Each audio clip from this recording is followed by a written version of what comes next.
दिखा देते हैं तो आपको बता दें कि मुख्यमंत्री योगी आदित्यनाथ औरैया दौरे पर हैं, जहां पर कार्यक्रम में शिरकत करने पहुंचे हैं, मंच से संबोधित कर रहे हैं। आप भी सुनिए।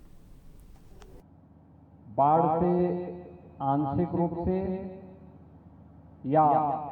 बहुत सारे जनपदों में काफी दर्जनों गांव बाढ़ से प्रभावित हुए हैं। बाढ़ प्रभावित क्षेत्रों में निरीक्षण करने और राहत कार्यों की समीक्षा के साथ साथ उन्हें सकुशल प्रभावी ढंग से संचालन करने के लिए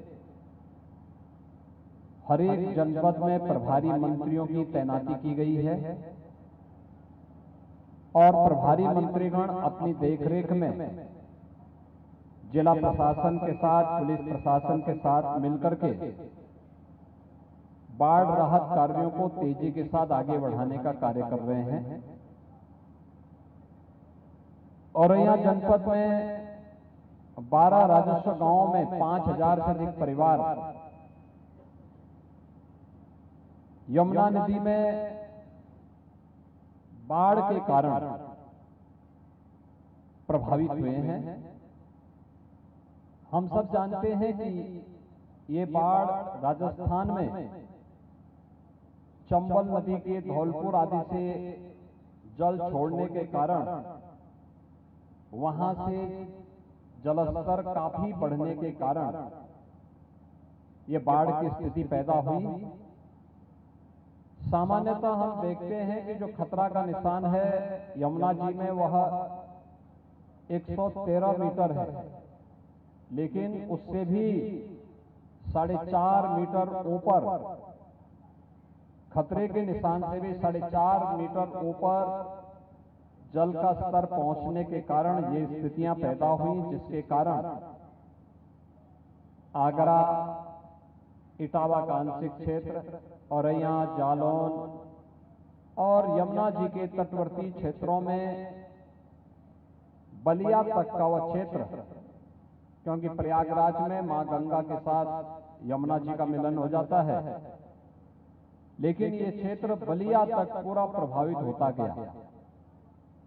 इन सभी क्षेत्रों में बाढ़ राहत कार्यों को प्रभावी ढंग से आगे बढ़ाने के लिए और पीड़ित परिवारों को आर्थिक सहायता उपलब्ध करवाने के लिए सरकार ने अपने स्तर पर पीएसी की फ्लड यूनिट को,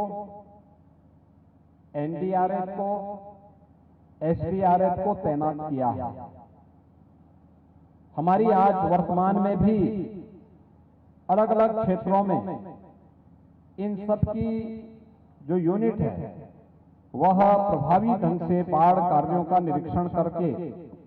वहां पर राहत कार्यों को प्रभावी ढंग से आगे बढ़ाने का काम कर रही है। एनडीआरएफ की 16 टीमें, एसडीआरएफ की 18 टीमें और पीएसी की फ्लड यूनिट की 31 टीमें वर्तमान समय में बाढ़ प्रभावित जनपदों में जहां कार्य कर रही हैं, वहीं इन सभी 21 जनपदों में 1250 से अधिक नौकाओं की व्यवस्था के माध्यम से भी नागरिकों के आवागमन के कार्यक्रम को सुचारू बनाने का कार्य किया गया है। पर्याप्त मात्रा में नौकाओं की व्यवस्था के साथ ही हर एक जनपद, प्रदेश स्तर पर, जनपद स्तर पर कंट्रोल रूम की व्यवस्था, हर एक गांव में भी बाढ़ चौकी की व्यवस्था और राहत कार्य के लिए जिन लोगों को सुरक्षित स्थानों पर पहुंचाना पड़ा उनको सुबह का ब्रेकफास्ट, दोपहर का और सायंकाल का भोजन की व्यवस्था, शुद्ध पेयजल की व्यवस्था, पशुओं के चारे की व्यवस्था। जो लोग अपने घरों में सुरक्षित रह सकते हैं उनके घरों की व्यवस्था की दृष्टि से हम लोगों ने वहां पर उन्हें सूखा राहत की किट भी उपलब्ध करवाए हैं। आप देख सकते हैं किट में 10 किलो चावल, 10 किलो आटा, 2 किलो दाल, 1 किलो तेल, 10 किलो आलू और अन्य सूखा सामग्री के साथ साथ मसाले और नमक आदि घर की जरूरतों को देने के साथ ही डिग्निटी किट, बरसाती, ये सब देने की कार्रवाई भी की जा रही है। जनहानि होने पर उस परिवार को 4 लाख रुपए की सहायता आपदा राहत कोष से,